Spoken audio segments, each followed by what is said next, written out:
Hi, everybody. Welcome back to the My Method podcast. We're your hosts, Matt and Tamar. We are hyped for today. We want to talk to you guys about something that most people actually never learn and that we never learned until later in our adult life. And that is the two most powerful things that you have in your life, in your existence. And that is the power of your thoughts and the power of your words. And we go through life thinking not about how powerful our thoughts are. We don't have that awareness or that consciousness of it. And I think the other thing is we're taught from an early age that sticks and stones will break my bones, but words will never hurt me. And there's a lot of sayings like that, like talk is cheap, right? And there's so many sayings in society today that really emphasize the wrong message when it comes to the power of our words. And so we're going to dive into that because we've been seeing it recently coming up with a lot of our clients actually who will be in the midst of something, and they're in the midst of their personal development journey and their growth mindset journey. And they'll say, gosh, everything right now just seems so hard. I just can't seem to figure things out. Everything's chaotic. I feel like everything's falling apart. Everything is so hard. And one thing we learned early on was to watch our words, because when you speak something, those words have energy, and our vocal cords are sending out a vibration, right? And if we know that everything in this universe is energy, and in vibration, everything vibrates, that is energy. Those words and those vocal cords that send out that vibration, that is sound, is an energy. And that energy actually has the power to change physical matter. So, and the interesting thing is, like, when you tell someone this concept that your words are one of the most powerful things in the world, and they say, oh my gosh, that's just a bunch of baloney. But the same people, if you say something offensive to them, they immediately become angry, proving this point and proving this fact that it is scientific. So if I can say something, so if I can use a word that incites anger inside of you, what happens in your brain is you receiving that vibration releases a chemical in your brain that releases different chemicals, that is anger, right? And there are certain chemicals that will be released in your body, right? And that is proof that the words that you have immense power to change and shape physical form. So what do you think about that? Yeah. Okay. So much. So you're right. And what you just described was also a really good example of living from the outside in, where we are conditioned that if somebody says something to us, it should have an effect on us and how we feel. And so people's words, or even people's thoughts, what we perceive they think about us, has an impact on how we feel. And then a lot of our energy goes into reacting to other people's words. And that in itself is an example of people living from the outside in. But I want to go back to something that you said in the very beginning, which was that sticks and stones can break my bones, but words will never hurt me. And those examples that you gave, and I don't want to get down too big of a rabbit hole, but I think that that's by design. I think that as humans, we have been taught that intelligence is something different than what it actually is. And we've been taught that intelligence means that you go to school and you memorize a set of information, and then you are able to regurgitate it. Yeah, recall it on a test. and then you get a grade, which tells you how intelligent you are. And very often our adult opinions of ourselves match whatever it was that we accomplished at school. But what we accomplished at school was actually the memorizing of specific information, most of which is completely useless. Right. And so you have to take a look at that, and you have to say, why did I place such an important emphasis on my memory and not any of my other higher faculties that I was gifted That's how with we were my conditioned. intuition, my will, my imagination, Mm-hmm. all of those gifts that we were given, our higher faculties were given to us, but they've been downplayed for probably centuries now, Mm-hmm. so that humans actually don't use their brains and don't think too far outside of what the norm is, because I think that our societal system needs to create workers, and we Mm-hmm. need to have people who are going to create the infrastructure that we enjoy, Yep. and do the manual labor. And so we don't want to promote the concept that actually you are an unlimited being, Mm-hmm. and you have limitless potential, and you have the ability to create anything that you want, because that actually has implications for us Oh yeah. on a major level. And so I think that those little sayings that we've been taught since childhood are actually by design. I agree. I think it is. It's our social conditioning. And for anybody listening, I think you can probably relate or even think of your own sayings that you were told as a child from parents or teachers or adult influences or social media at that time, the news, the newspaper, the radio, whatever it was. There were very strong messages to turn off our infinite potential and the infinite ability of our mind. Mm-hmm. And our minds have this beautiful ability to create anything. And so we'll go back from words to our thoughts. Our mind and our thoughts are the most powerful thing that we have in the entire universe. Every singular thing that exists in this life has come from a singular thought, right?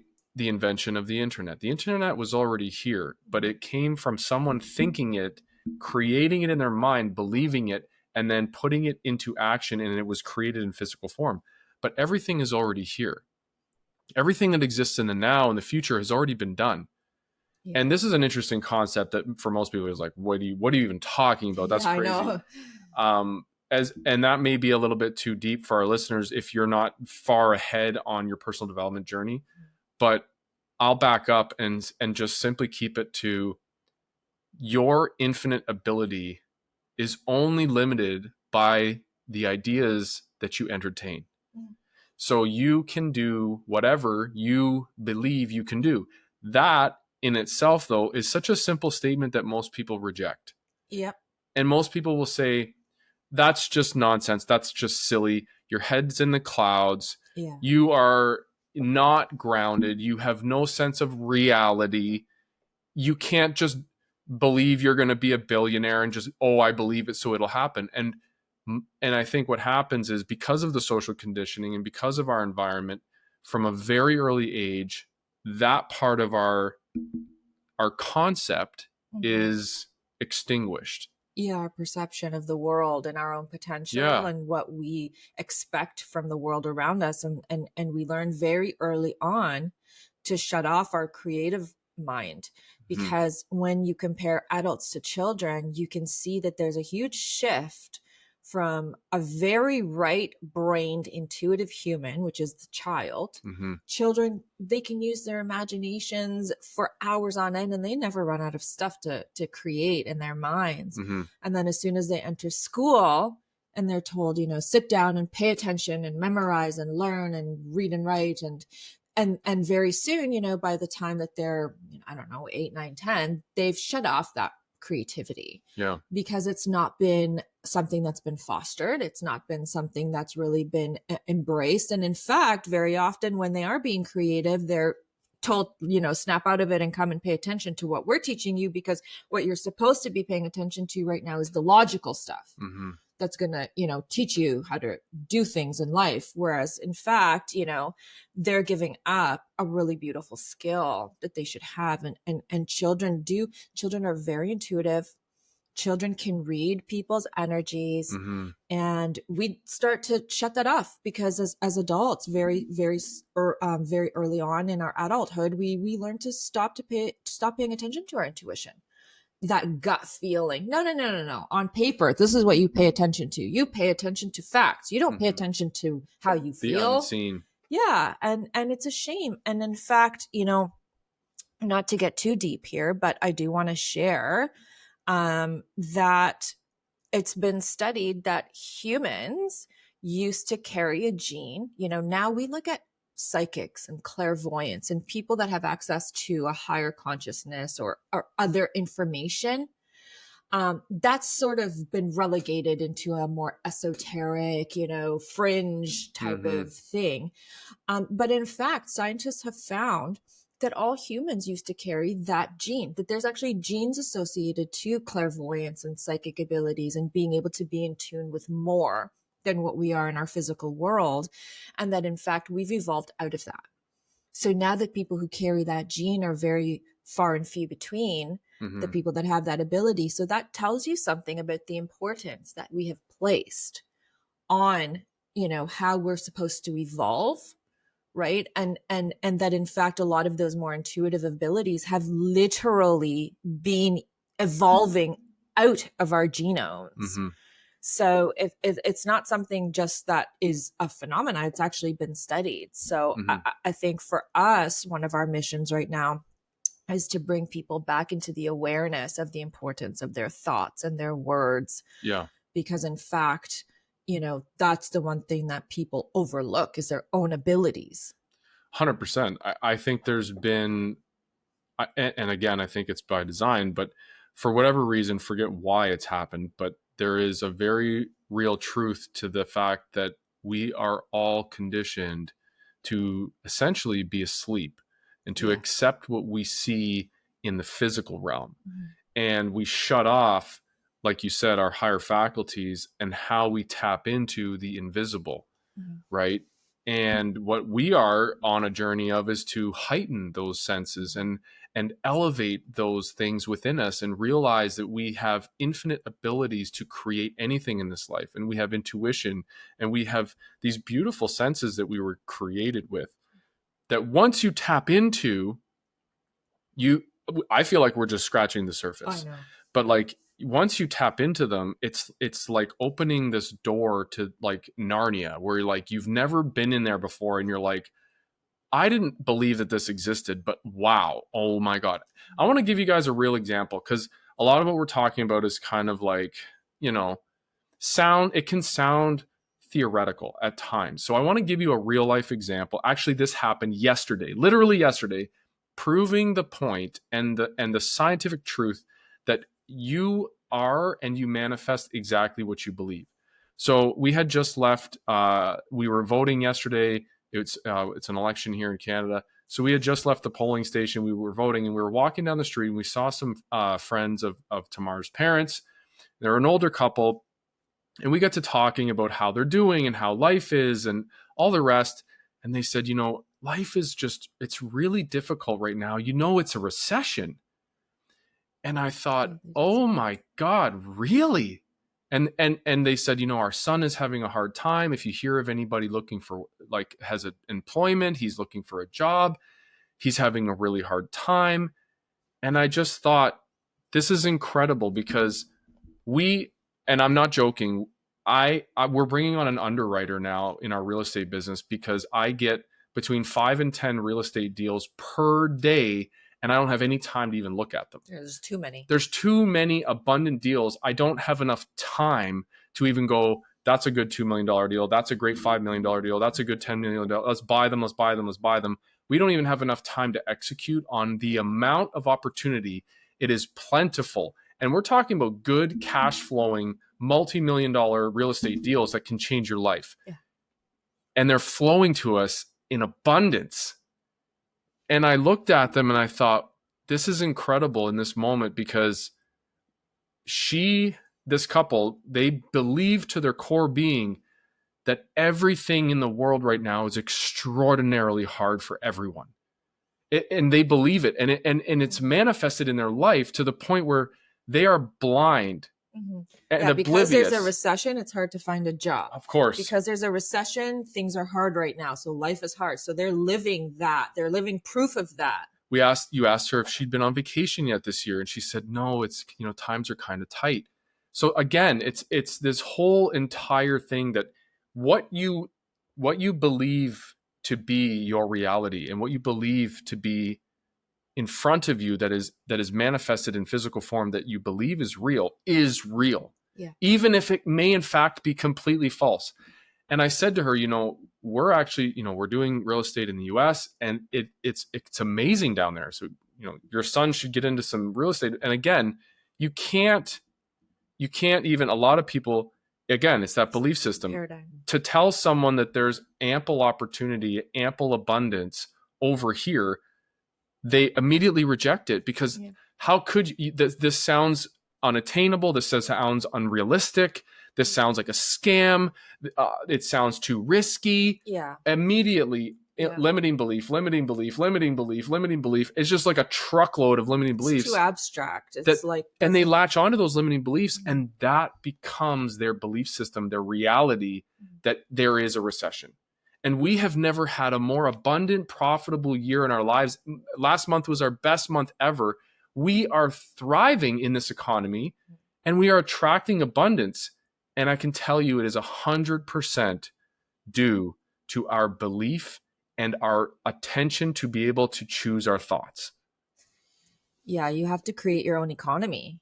You cannot go based on any type of statistic and just allow that to dictate what your own potential is. That then you're doing it backwards. And also, you have to really start to evaluate your strengths and what you are good at so that you are able to offer a service or be of value in a way that helps other people. Because then that way it doesn't matter what the economy is doing. You have something to offer that is invaluable that people will always want. And this is why you need to start digging deep and accessing your thoughts, because you need to understand what that even is, because thoughts have energy, thoughts become things. Yes. And so if you're thinking about the idea that there's a recession, then that's perfect to get into scarcity mindset, but it's not a perfect environment of thoughts to create from. Perfect example. You just finished writing a book. Let's go back a year and a half. Oh, yeah. To when we would have conversations and you would say, I don't know if I could write a book. I don't even know. I've never done it before. Now, imagine you had followed that train of thought. Right. And you had believed, I don't know how to do it. I've never done it. Maybe it's too scary. What if I fail? What if no one reads it? What if? All of these limiting beliefs, you would have never written the book. No. Right? Right. And then here we are a year and a half later, and you wrote this amazing book. Now you're an author. It's about to be published. And to even think back to the old ways of like limiting yourself in the way that you think is almost crazy. Yeah. And it took a while of actually working on my thoughts to identify with the type of person who is capable of writing a book. It came down to changing the way that I thought, because I would have told you a year and a half ago that I don't really have anything to offer. What would I write a book about? And in fact, now I'm like, oh, maybe we should write another one, because when you start to change the way that you think, you start to realize that you've been limiting yourself. The only limitations are the ones that we put on ourselves. I love that. Right. And we do that through thinking very limited thoughts. So the interesting thing about our thoughts, we think 60 to 70,000 thoughts per day, but we don't ever actually think about what we're thinking about. So those thoughts just are on autopilot, and it's the same thoughts every day. We think the same thoughts today that we thought yesterday. Let's highlight that before you go on, because you pack so much value and you go so fast. I feel like I just want to highlight that before you go on. When you have tens of thousands of thoughts per day, if you're listening to this and you're in your car, you're at home right now, think about your thoughts. Think about, what have you in the last hour been thinking about? Have you been thinking about debt? Have you been thinking about past hurts? Have you been thinking about someone that has slighted you? Have you been thinking thoughts of anger, frustration, resentment? All of these things play into, especially now when we carry those things that play in our minds subconsciously, they play on repeat. And when we're unconscious to those thoughts, it's like we're asleep at the wheel. And we learned that 90% of our actions are controlled by our subconscious. So if 90% of your actions are controlled by your subconscious. You don't even think when you stand up and walk, you don't think left foot, left foot, move my leg, move my foot. 90% of your actions are subconscious. And then almost 100% of our thoughts are just running wild, and they're just flowing to us, and we have no control over them. So when was the last time you sat down and wrote down, what have I been thinking about for the last 10 minutes? And then the next question is, are those thoughts serving me in creating a future that I want? Or are they just perpetuating a hurt and a past that I don't actually want? And what do I want to think about? I swear when I had anxiety, when I had my anxiety disorder, it was because I was stuck replaying past traumas. And I was also stuck worrying about future tragedies that will never happen. And so my brain was constantly stuck in reverse, but also then projecting those traumas into my future and creating scenarios constantly that, are never going to happen. And here's the thing. I always like to give the analogy that your mind is like a toddler. It really is. If you're not consistently watching it, it is going to be very naughty. It's going to empty the cupboards. It's going to do naughty things. It's going to scream. It's going to cry. It's going to throw a fit. It's going to do stuff. Yeah. And, it's your job with the toddler to establish those boundaries and set rules and regulations of what is appropriate and what isn't. You need to do that with your mind as well. You need to literally train your mind what you are willing to accept it thinking about. Yeah. You have to treat it like a toddler, because if you stop paying attention to it, it's going to go back and go be crazy. And I think that was the main point of wanting to talk about this episode, is that having the ability to control one of the most powerful things, and I think the most powerful thing in your existence, in your being, in all existence, is the power of thought. And yet nobody watches their thoughts, nobody monitors their thoughts, nobody audits their thoughts, and nobody has that control to say, oh wait, there's a thought that's in my head that doesn't serve me. Nope, I don't want to entertain that anymore. What's the opposite thought? I love that thought. I'm gonna live in that thought. I'm gonna accept that thought, and I'm gonna think about it a lot more. I'm gonna give it attention and energy. I'm gonna amplify it, and that's gonna change my vibration. Yeah. Our thoughts are the fastest known matter on Earth, in the universe. We think faster than the speed of light. We think faster than anything that's ever been measured. So think about that. Your mind is literally faster and more powerful than the world's most powerful supercomputer. They haven't been able to create anything faster than the speed of human thought. And so we have all of these little neurons, right? If you probably have seen it on YouTube or on Instagram, where they show you the little neural pathways, where you have little sparkles in your brain, which when you think similar thoughts, they attach, right? And once they attach, those thoughts start to become automatic, right? So then once that happens, that's it. You're on autopilot. Yeah. So if those thoughts that you've been thinking on repeat that have now, wired together and created this subconscious programming that now runs automatically without you even knowing it. Well, if that's a toxic one that's not serving you, you're still going to do it. You're still going to think it, because your brain, now it's addicted to it. Now the chemicals in your body are addicted to it. We were talking about this yesterday. If your life situation is super toxic, your mind will still prefer that scenario over any other scenario, because that's what it's familiar with. And your mind's job is to have everything be the same and be normal, so that it doesn't need to work too hard. So think about that. If change is more scary than the current bad. That's most people's reality. If you're in a toxic relationship, you will find another toxic relationship, because that feels familiar. That's right. And then your mind doesn't have to grow. Exactly. And because, and more than that, like when you start to think, oh, I deserve more, I need to have more, and you have somebody come in that treats you well, you're going to reject that because it's not going to feel right, because it's not going to be familiar to your mind, and it's not, and so your body's going to send off all of these signals of discomfort, and you're going to be likely to retract and go back to what you know and what's familiar. Mm-hmm. That's why we always are telling people, like, growth is not always a comfortable process. Mm-hmm. Thinking different thoughts and having different words that you say. Well, can I just say proof of that? Everybody listening, guys, if you are working a job, do you know I have worked 17 different jobs in my lifetime, and I have worked with 99% of the people I work with freaking hate their job. So this is proof of what Tamara is saying. They prefer what they know, even though they freaking hate it. They hate their job. They hate their boss. They hate what they do.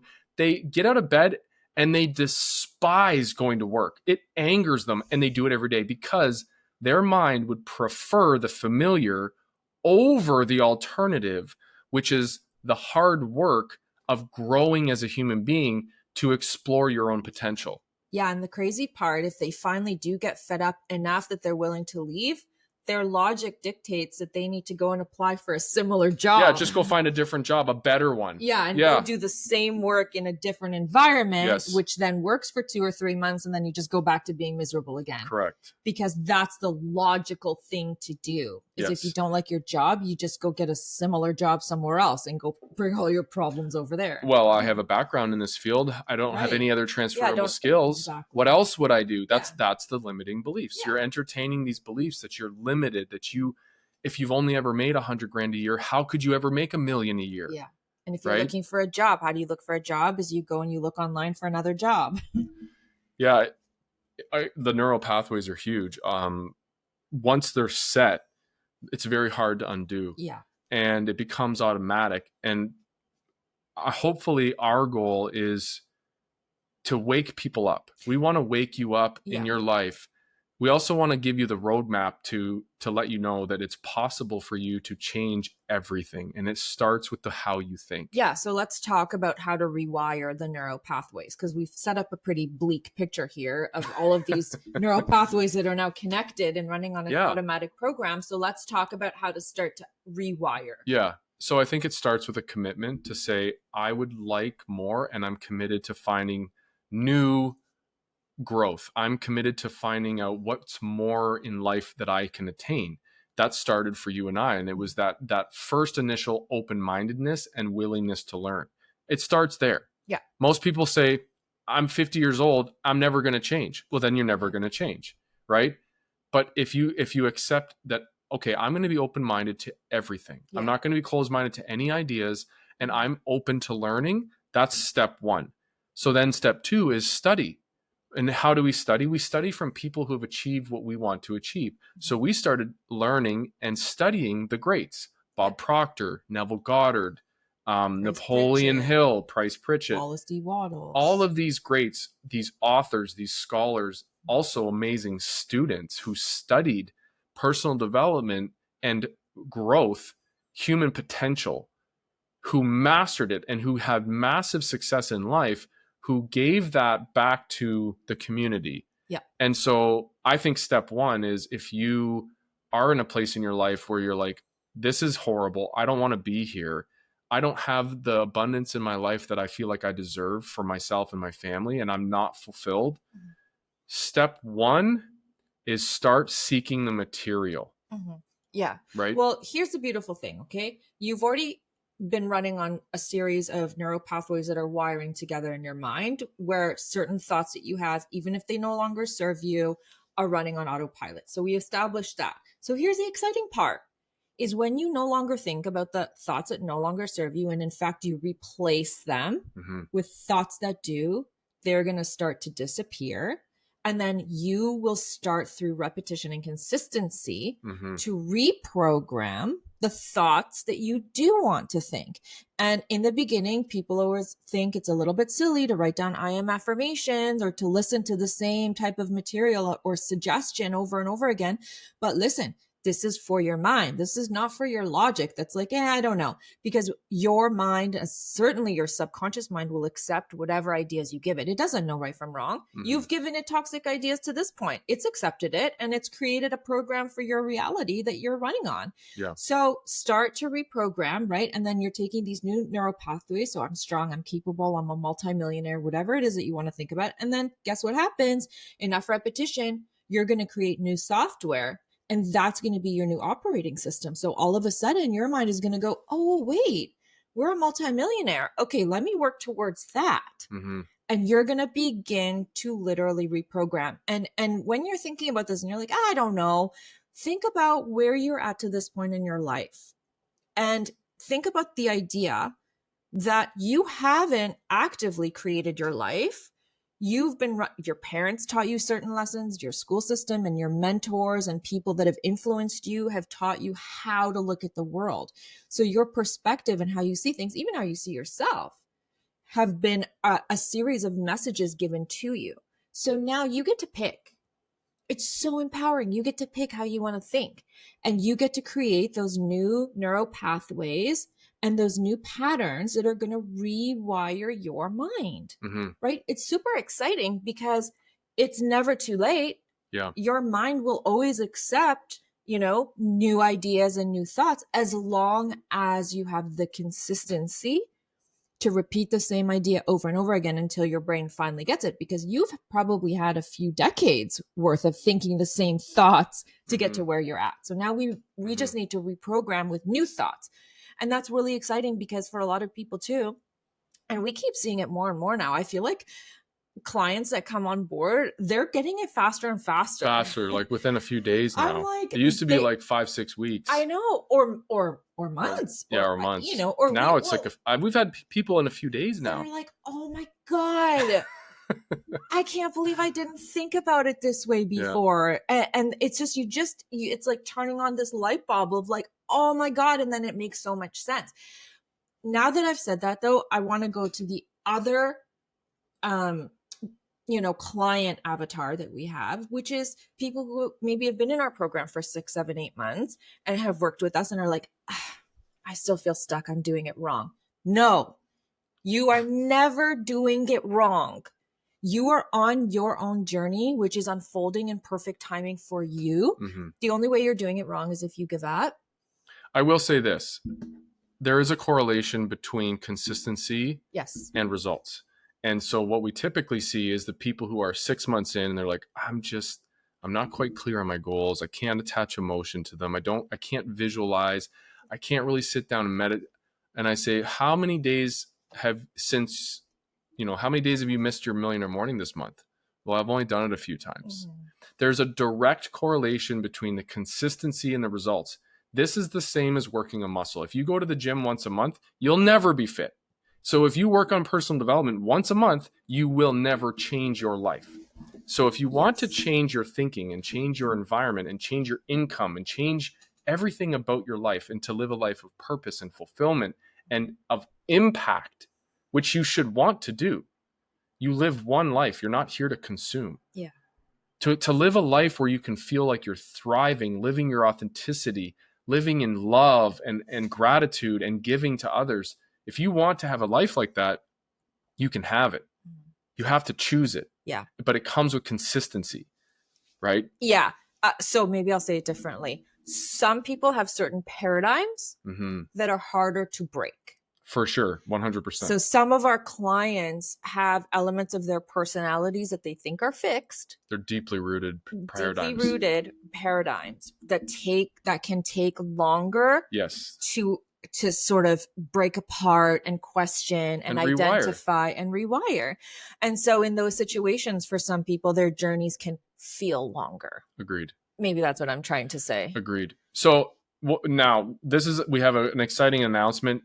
Depending when you're listening to this, we are introducing for anyone out there, say you're like Tamar said, look, where do you start if you're there? We are introducing a monthly subscription where you can come on a weekly call with us, not our employees or people that work for us, with us. You can actually talk to us, ask us questions, talk to us about your life, your struggles, things that you're working through, and you can get real life, real time advice from us. We've been there, we've been through it, and we're here to support you. So this YouTube video will have a link below. So click the link below to join our monthly subscription where you can get on calls every single week with us. Yeah, mymethodprograms.com. That's right. Yeah, we are really excited. And, if you're not sure if this is for you, but we've piqued your interest and, you want to start, really starting to understand yourself and your own potential, then sign up for the subscription. And if you're ready to dive in and you're like, you know what, I deserve more out of my life and I'm ready to go all in, you will be, very, very, very excited to do our 6-month program Transform, yeah. where we can really hold your hand and get you to the next level, where you will have daily action items to do and videos, and it's a structured program for you. If you've watched if you're this ready for more, you're ready to really take off and really make the change, then that's the material that changed our lives. Yeah.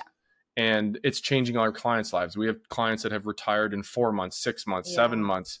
And it's just like this massive shift in energy in people's lives. Transform, truly, the title and why we titled it that. It is transformational, and it will change your entire life. Yeah. If you're at the point where you're ready for that change, reach out to us, guys. Shoot us a DM. We're here to support you. We are here living our purpose to change people's lives. That's what we do. Yeah, we had a client say that to us like 2 days ago. She was like, I get why you named it Transform, because I've been transformed. I love it. So good. So yeah. Awesome. We love you guys. We're here to support you. So invest in yourself, change your mindset, and really think about your thoughts. See you next time.